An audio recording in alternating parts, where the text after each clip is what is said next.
Mula kay Maureen Candelaria. Good evening po. Sana po matulungan nyo ang mother ko. Napatituluhan po ang mana nila. Naging co-owner po yung isang bumibili pa lamang.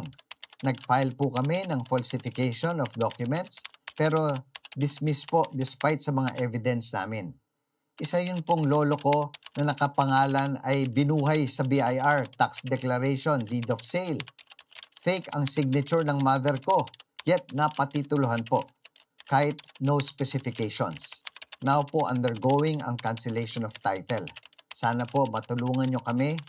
Ano magagawa namin para di mawala ang lupa ng nanay ko?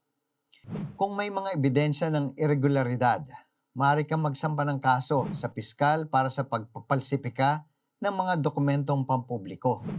Kung ginawa mo na ito at di pabor sa inyo ang desisyon, at kailangan niyo pong konsultahin ang inyong abogado na humahawak ng kaso upang malaman ang mga dahilan at kung ano pang proseso ang maaaring gamitin o ano pang ebidensya ang kinakailangan.